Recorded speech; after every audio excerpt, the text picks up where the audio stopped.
are living the authentic life. We are so authentic today that you should see how we figured out how to do this video. But we are here in Vail, Colorado, cue the snowboard in the back, with Hilary Magner, owner of Squash Blossom, one of the most incredible institutions in the Vail Valley that's been around 50 plus years. 50 plus years, 50 yes. years. Just celebrated our anniversary last year. Oh my God. And she is a Houston, Texas girl who is living out so many people's dreams of leaving the big city and moving to their favorite vacation spot and actually starting a business. Tell everyone, isn't it so easy, Hilary? Yes, being a business owner, you just do it and everything just falls right into place.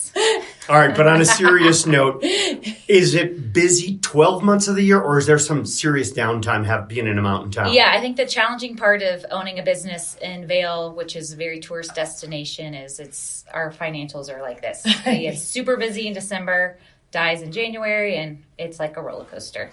But you do get, like school teachers get that 2 months off of spring or summer. You get a couple of months off when it's mud season. April and May are downtimes, in October, November. But let's not talk about downtimes. Let's talk about when things are really humming, when things are really going well. You have been so generous to offer that we could come and do 3 trunk shows with you. And it's incredible how many people walk through your store. The thing is, I think sometimes when you're on vacation and you might be cocktailing, you might feel like it's more like Monopoly money and not real money. Do you have people coming in and splurging? Yeah, I think it's all about the experience, right? People leave their hometown to come and visit Vail and celebrate whatever it is, weddings, spring break. And so they come and they want a token. It's a piece of jewelry is something that lasts forever. And when wherever they go back, they have a piece of jewelry that they remember their special time with their family or friends. And it's something that lasts a lifetime. I feel that way. I remember when we went on our honeymoon. This is such a good story. I bought my first Hermes belt. And we were old. I was 37 when I got married. I'd never owned an Hermes belt. And Rob was like, oh my God, you're going to break us. How much did you spend on that belt? And the funny thing is now we own, 50 Hermes belts. Right, but at the time I'm sitting here, we're married a week, and all of a sudden she spends 500 euros on a belt. And she goes, it's euros, it's not dollars. And with the exchange rate, it was more money. But she goes, we're going to get the tax back. So it was like we just made money. But I think people do. They're like, I remember when I was in Vail and my husband bought me this, or I bought this for myself. Those darling girls that were having that party. Yeah, we just did a permanent bracelet for, 19 girls or 12 girls that was celebrating their sorority reunion that they hadn't seen in 2007. And so it's a celebration.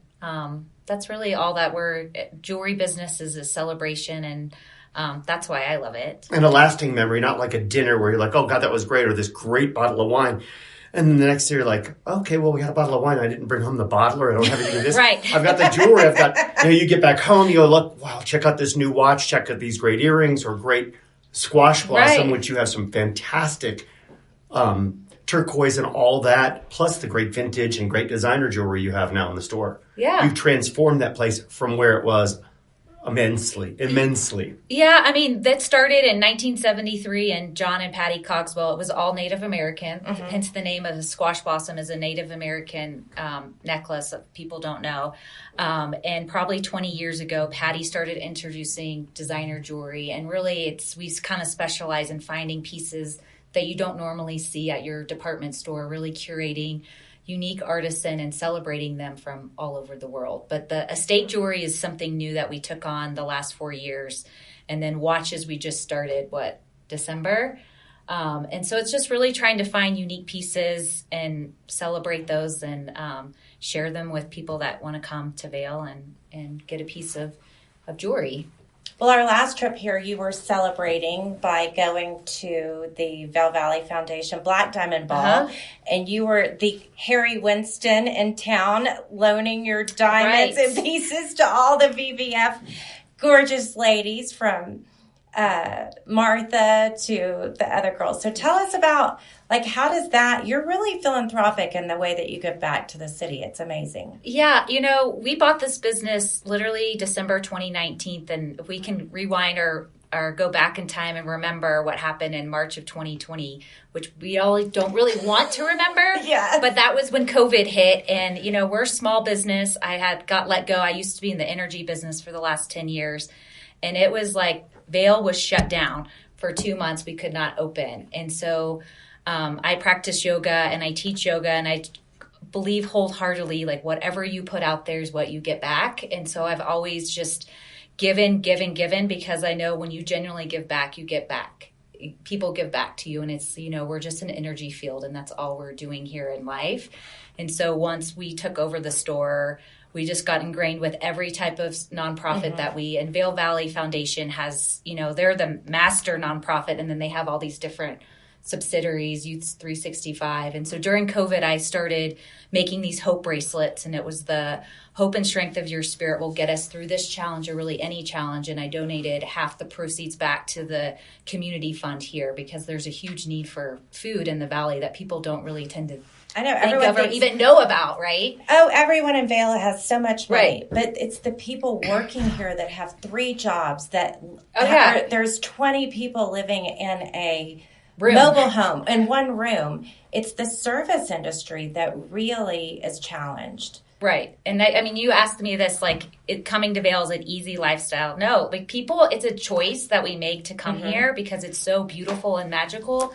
People do have 3 or 4 jobs, and we just kind of figure out how to make it work so we can live in this beautiful place. So that was kind of our first trot, was the Eagle Valley Community Fund, which is the nonprofit for food, and then the Vail Valley Foundation, which is Vail Dance, and Youth 365. There's all these different organizations that we support. So we donate a lot of money and then a lot of our time just to kind of help. And it's all about community. It's a small valley here. I think there's only like 44,000 people that live here full time. And this morning, we couldn't start early because we're crazy. We're up early because of our time zone change.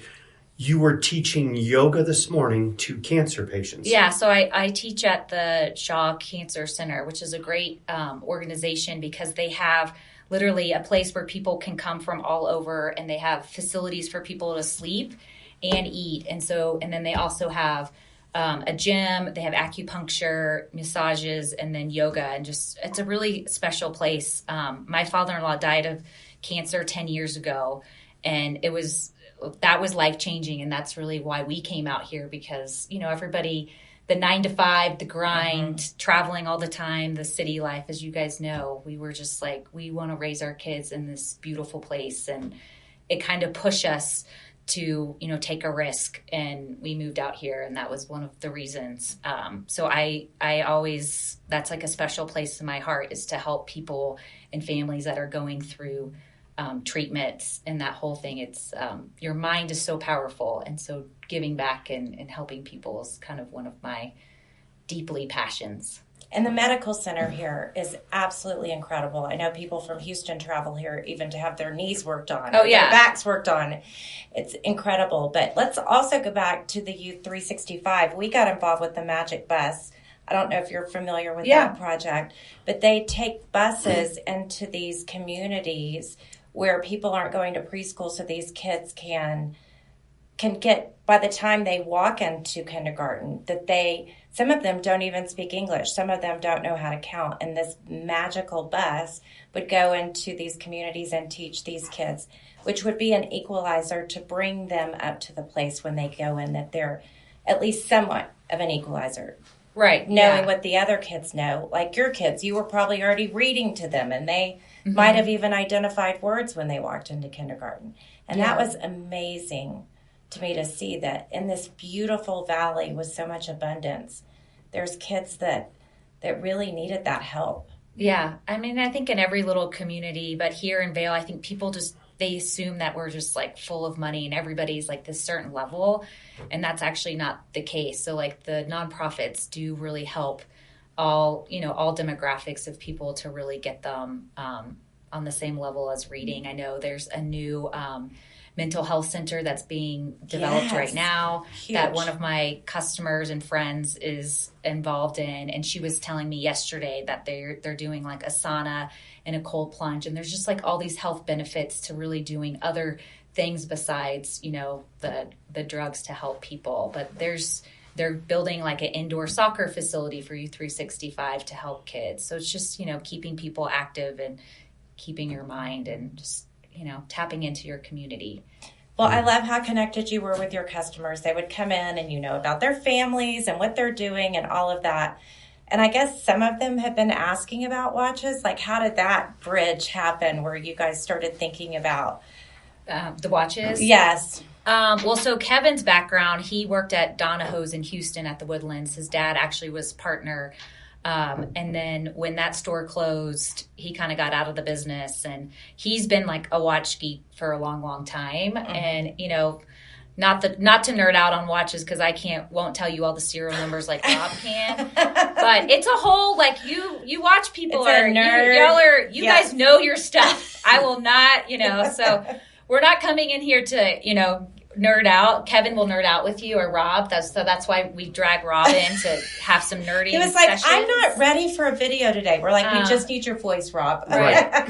No, it's a whole subculture. Yeah, it's a whole separate language. It's almost like a Chinese language to everyone else. They're all going, well, is that a 6238 or is that a 6263? Yeah. Well, the bezel is this, and what letter serial? But it's funny because there are people out there that are collectors that all day long they thrive on studying and knowing and knowing and knowing. And they'll come in and they'll try to stump me. I'm like, look, let's work together and have fun with it. And it's passion. For men, we don't have much opportunity to wear jewelry except for our watches. And more women now are wearing men's watches.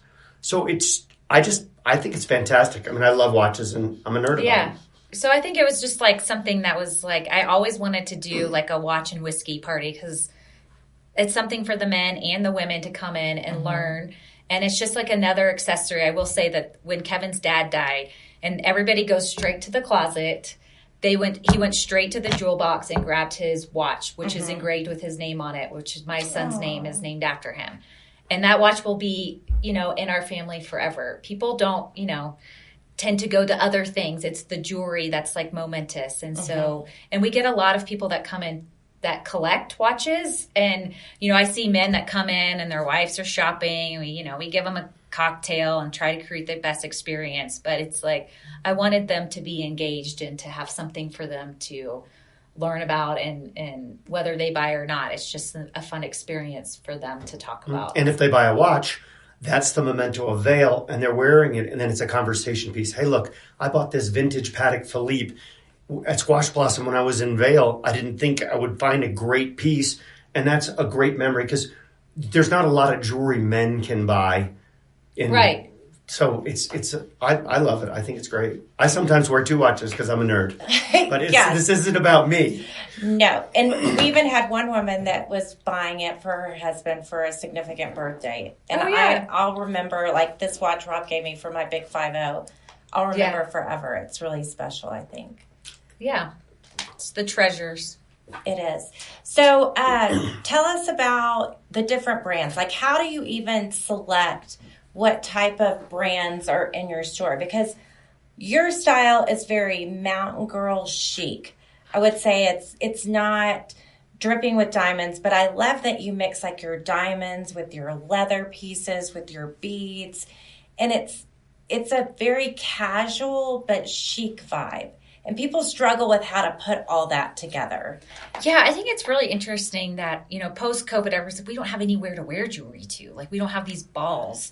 And all my jewelry is like in a safety deposit box. And I literally am like, why? That's like a waste. Like, you need to get your jewelry out and like just style it. Like I've always said, just wear a great white t-shirt, a pair of jeans, and you can literally wear any piece of jewelry, even if it's a, massive sapphire diamond necklace. Like, jewelry should be worn and should be celebrated. So I think like my style is like, I love to mix the metals.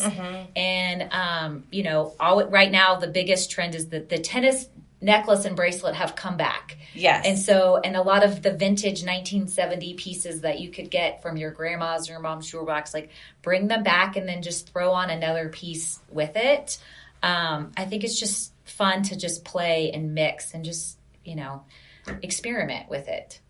And Vail is extremely, extremely safe for walking around, wearing jewelry, anything you could imagine. Not like Houston. Houston, we worry about everything. When I come here and we were setting up and doing our first show with her, I'm like, hey, can we have a police officer? Are those bulletproof glasses? She goes, this is Vail. People are all respectful of things. It's safe. We do lock up at night in a vault because of safety reasons, but it's not like Houston where you have to come in a bulletproof door, let that door shut, then come in when the next door opens. You're very welcoming, and in some of the front doors even open, and it's just a great atmosphere.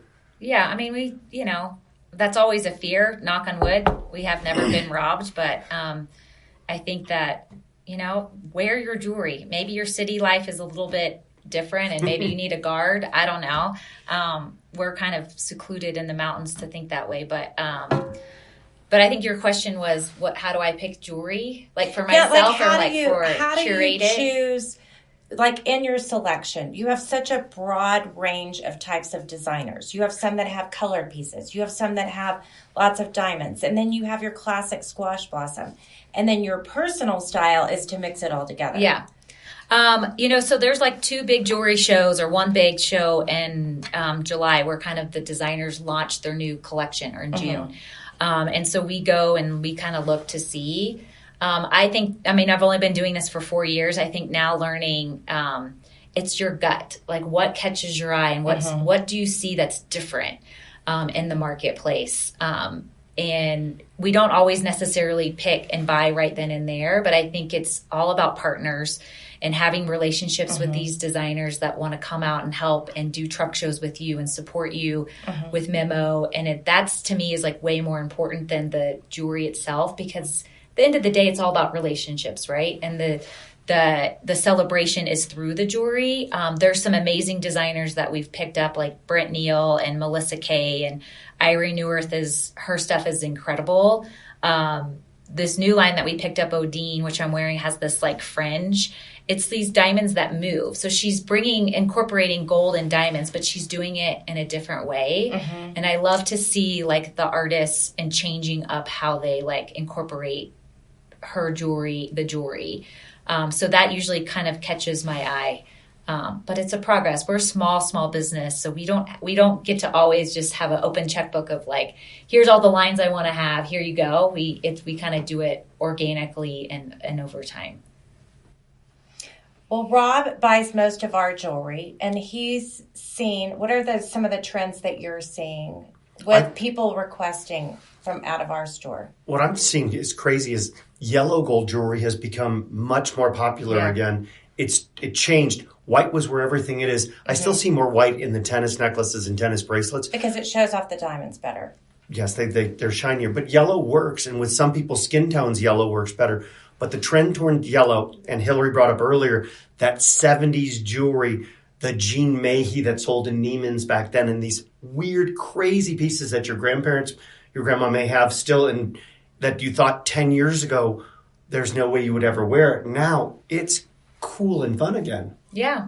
So it all comes back, And then if there's a piece in your jewel box that you're like, no, but the stone's incredible, then that's an opportunity to bring it in and we can redesign it and, so you can wear it. It's repurpose it. The whole reuse, recycle thing is, gold can be melted down. It holds its value. I mean, it's like $2,200 now an ounce. So it's like, not only do you have that repurpose, but it's like when you buy jewelry or watches, there is an investment value into buying precious metals.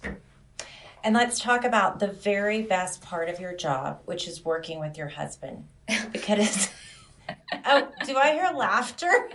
Where is my husband? Oh, he's on the mountain skiing? Okay, yeah. That's where you'll find Kevin. One of my favorite comments we ever got on social media was someone said couples goals. I was like, oh, honey, we are not the goal.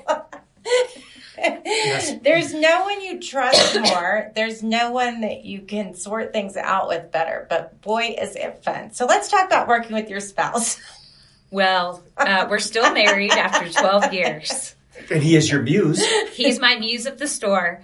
And, you guys are married longer than I am. But after a certain point, you just say, somebody gave me the best marriage advice before I got married. And they said, you cannot change him. So don't go into this marriage thinking you're going to change him. And by godly, I did. When we first started, I was like, Kevin, you got to be in the store. You got to do this, like payroll, commissions, all the things. Where's our HR policy? Where's our DPS reports? And he, that's just learn to outsource it and take deep breaths and realize like these are his strengths, business development, being the muse, being on the mountain, skiing with our customers and giving them the best experience. He's a part-time ski instructor. So that was his. Yes. How many people do you know leave at, 38 years old and quit their job to be a full-time ski instructor? I was like, Kevin, you did it wrong. You're supposed to do that after college. So he got his, you can always live out your dreams. Yes. So. Okay, so you came from energy. How do you go from energy to jewelry? I get the energy to yoga because that's energy. That's a bad dad joke, but... I ended up selling, I used to work at NRG and worked at selling gas turbines. And literally we got bought out by Dresser-Ran. And my boss was in the hallway and one of our top customers was like, Tice, just Hilary, I've gone through like 5 males, no offense to males. I've gone through 5 male salespeople. They're not cutting it. They're not like attentive. Can you just give me Hilary? And I know she's not the technical engineer, but like you have a technical engineer that will help me on those questions. And my golly, I sold the biggest field service job. I ended up cooking them. You know what I spent for Thanksgiving dinner? I was at a power plant cooking them Thanksgiving dinner because we didn't get that turbine up and running. And so I've always ingrained customer service as priority. Yeah. And I was like, I may not know everything and I didn't go to gemology school and I don't know how to grade a diamond and whatever, but like I will give you the best service and I will style you to a T. And that was kind of my strengths. And after 10 years of working with a very male dominated industry, I was like, I can't do it anymore. And this opportunity, Kevin started working for the Cogswells part-time.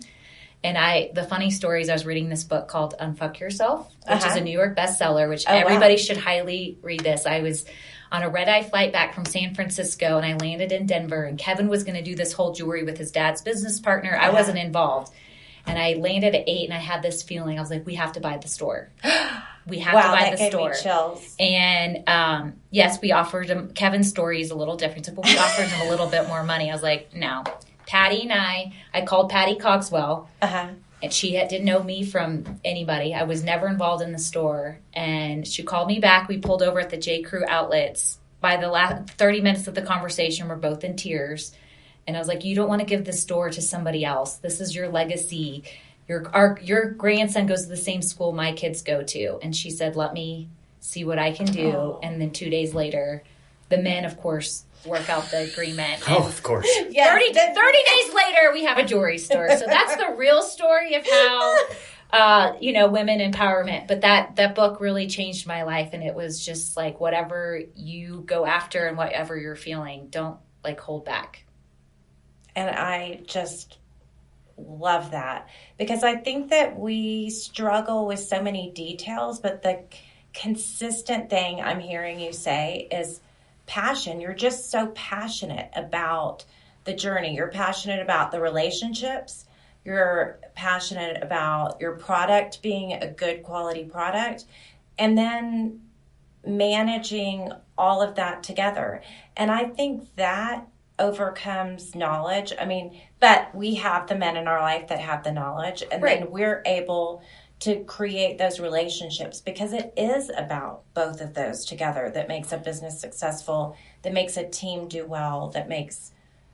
There's no I in team. There's no I in team. I've always said one team, one dream. There's an I in winning. Okay, let's talk about the other easiest thing in your life. Being a mother and working full time. Oh. Gosh. Getting all the hard ones. Yeah, I have 2 boys. Yes. That's a challenge in itself. The other day, getting him to stay at ski school. I mean, that story, girl. You can do anything if you can get a child to do what you want them to do when they don't want to do it. Yeah. You just called the Vail police on him and tried to scare him, but he didn't care. Or threatened to take away Disneyland. That's what it is. It's negotiating. Negotiating. Your kids. I hope that, when your kids are older, you'll see whatever profession they go in, that somehow you kind of steered them that way. If my youngest is a lawyer, I will not be surprised because his negotiation skills are pretty amazing. Well, yeah, that is Bella. She used to joke and say she's going to be a financial attorney because she loves to argue about money. Yeah, why is it that we can't do this? Why can't we do that? Why do you have to work every day, Mommy? Daddy, why do you have to work too? How come there's people at school that have planes? Said we have one whenever we want. It says United, and we get to sit in the back. It's perfect. Not an issue at all. I know. It's, But I think they see your work ethic. They see they're at the store. Bella's literally at the store. I remember she broke her arm in lower school and they said, we're going to call your mom. She's like, no, she's at a charity meeting. You can't bother her. I was like, Bella, you can bother me when I'm at a charity meeting. It's okay. But they see that drive. They see how committed you are to it. They find a way to entertain themselves when we're working. And it does create this idea that hard work pays off and that it is a family coming together to do it all. Right. Yeah. My kids give me the same time. They're like, why do you work all the time? And, hard work is really what the American dream is. I think people think that they own a business and that it just somehow revenue just comes. Money falls from the sky. And then they don't understand the expenses and all the things. And it was funny. I told my kids this summer we did a snow cone stand in front of the store. And I said, I will buy you this $200 legit snow cone. But and it was him and 2 of their friends. But I said, after whatever you make, you have to pay me back for the snow cone. And boy, was that a lesson. They got so mad. And I was like, they're like, why do we have to pay you back? That's not fair. And I go, well, that's called their cost of goods. I haven't even charged you for tax or rent. They literally walked away, was like, oh, working's terrible. I go, then your alternative is to do really well in school. I don't know what else to say. So it was kind of a lesson of I don't think kids, I think they think that they're going to graduate high school and college and then this money just falls from a sky. But it's the hard work and the grind is what, in my opinion, what makes things successful. And don't get me wrong, I still cry at night and, it's still hard. And it was a grind for you because you're open 7 days a week. Yeah. And you went from an energy job to a retail store where you had never worked in a retail jewelry store, especially starting a brand new one and having to change it 7 days a week and meeting all new customers. And it's the whole thing. It's monumental, the task. Yeah, I don't get Christmas off either, and Thanksgiving and all the things. And then COVID was thrown at you. We didn't want to use the C word, but it was. That was a huge challenge. So these last 18 months without COVID, has business been better? Business has been great. I think the luxury market, when COVID happened, people weren't traveling. So they wanted to spend money once they could. And so I think luxury is where they went. Mm-hmm. I think now this summer, we had a softer summer at the beginning because people were apparently all in Portugal or Italy. There was just everybody was able to travel again. Mm-hmm. And we're a very destination business. We didn't have an online presence when COVID hit. And so we're trying to get our customers when they're in Vail, yes, to shop with us, but when they're not in Vail, to still remember us and to still think of us for their birthdays and anniversaries to help with our off seasons, because it is a struggle when. But summer is as busy a town as winter, and a lot of people that come here think of Vail just for skiing. I love to ski, but the summers here are incredible. The hiking, the biking, the fishing. If you want to stand up paddleboard on the lake, there's just so much to do, and you can shop, you can purchase memories. Yeah. And the top of the mountain has all that crazy stuff going on with the walk in the wood, and I don't understand all the little roller coaster up there. Oh yeah, there's a roller coaster. Yeah, the funny saying is they come for the winter and stay for the summer. Mm-hmm. The summers are my favorite. It's 70 degrees literally at all time. There's only maybe 1 week that it gets maybe 85. But it's just like everybody's in the streets, it's light till almost 9 o'clock, and it's really fun, and all the outdoor activities is 10 times more than in the winter. And being a Texas girl, you don't have humidity or mosquitoes. No, all the Texans come up too because it's 120 by I don't know, May. No mosquitoes. There are no mosquitoes. Exactly. That is a huge win for my kids. Well, our two favorite weeks are July 4th because we love that parade. And, of course, the Lawn Chair Brigade is our favorite. They've been around for, 30, 40 years.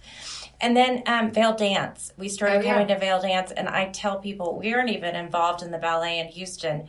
But when we come up here, this experience, meeting these dancers, you guys have been huge supporters. Tell us about some of the things you've done with Vail Dance. Yeah, so the first year we just started kind of donations. The second year we had one of our designers, Graziella, that actually custom made pendants that had a dancer on it, and then we had the date. So we did that the last 2 years, and then we donated a percentage back of the pendants back to the dance festival. This year, I'm not sure what we're going to do. Or last year we did for the whole week of the dance festival, if they came in and shopped with us, we donated 10% back. So we gave them over $10,000 back to the dance festival. But we kind of try to go to all the different events. And it's funny, Kevin has never gone to any of the dance festivals. And there was the behind the scenes where Heather, which is Damien's wife, which, she was like the head principal for years. She's like an amazing dancer. Incredible. She decomposed like Tyler and the dancers. And so they're just in their street clothes essentially. And kind of doing this behind the scenes thing. Kevin grabs me. He's like, "Oh my gosh, Tyler Peck, she's amazing." And I'm like, "Kevin, she's the lead ballet for the principal." The New York, yeah. Like he was City just ballet. Like just to see like a guy off the streets. I'd say Kevin. Rob might even get tears in his eyes. Oh, sometimes the dance is just amazing. Amazing, and like it's funny. One year we had one of the artists that she like during the performance actually hand draws the ballerinas, and so we had a show for her, and so we had all the art in her store, and then there was like this lady that came in. She's cute, very thin, and she was like, "Hi, I'm Lauren Lovett." I'm like, "Oh my god." Like customers will come in, and she was buying a gift for her sponsor, so it's just like it's a very magical time to be up here that week because the performances are incredible. Our funny story about Lauren Levitt is we didn't know who she was. We were sitting at a lunch table with her we knew she was a dancer but didn't know how special she was. And Bella, we had been in New York, and Bella had been given Unity Feelin's toe shoes. Okay. And we were like, Unity Feelin, could you introduce us to her? So Lauren Levitt introduced us to Unity Feelin. And later we were like, oh my God, Lauren Levitt's the artist in residence. And she's even more top than her. And we were like, oh, you know her? Can we meet her? Gosh. Is that the embarrassing? Talk about being authentic, Yep, we are authentic. That's, Such a party foul. So inappropriate. And she was so gracious. She was wonderful. so gracious. Yeah. Like, she wasn't like, don't you want my autograph? Yeah, no. They're all lovely people. It's amazing. Okay, speaking of making special things, I absolutely love my ski bunny, and a few of my girlfriends came in and bought some from you. Tell us about these ski bunny pendants. So it's a funny story because we have an artist here he's made jewelry, for the last 40 years, and he all hand makes the silver charms. And he's made the ski bunny for us, and I was like, oh, well, this is cute. But it didn't click. You have these moments in life, and you're like, oh, that's a good moment. And my friend that just moved here from Boulder, she told me this story that her grandparents, because it's very people, like you talk about momentous, and people come to Vail because their grandparents took them there and all the stores that were there. And she said one time my grandma came here and she didn't want to ski, and her grandfather's like, "You're skiing Vail today." And she's like, crap. So when she gets off the mountain, he comes to the Squash Blossom, probably in the 70s, and he hands her a ski bunny charm. that he bought her, and she wears it. So she showed me this picture, and her grandparents are passed, and she was like, look how cute this is. And I was like, wait, we have these at our store. So I had the artist make them in the large size now. And it's just, sometimes it's just marketing, as you know, and it's like something that clicks. And so it's kind of like our special little charm now. My first golden bear I received when I was 16, and I still have it. So I wear my bear and my ski bunny together. So you don't have to choose between them. You could do layers, ladies. Right. It all goes together. Right, Rob? But we do choose the squash blossom first. Yes. We never pay retail for golden bears. No, we wouldn't possibly do that. Well, it's been incredible talking with you. Are there any parting words that you want to share with people? Any upcoming events that you want to let people know about? We literally have back-to-back trunk shows. This week we have Graziella Gems. If you're here, next week we have our iconic Gurhan trunk show, who he's been designing jewelry for the last 30 plus years. And then we have another show, Odine, which is the Fringe Fun Line, will be the last week of March. So just check out our website and see all the exciting things happening. Come by and say hi. And our watches will be there if you want to come by and check out watches, and they can help answer all of your questions, if not at the moment. I might be on speed phone dial. call. Yes, there's a very good chance. Be careful what you ask for, Rob. Yes. He's never wanted to talk to me so many times Tell him about before. your lifetime warranty on our watches. Oh, no. That's a satirical joke we'll tell you if you come into the store. Okay, good. All right. But this has been a lot of fun and very eye-opening. I didn't realize your background and energy and all that. So, fantastic. Well, thank you for having us. Yep. Well, guys, we are living the authentic life, and we love Vail. It's our happy place. And if you're in Vail, stop by and meet Hilary at the Squash Blossom, and maybe you'll get to meet her muse too. Bye-bye. Thanks. Bye.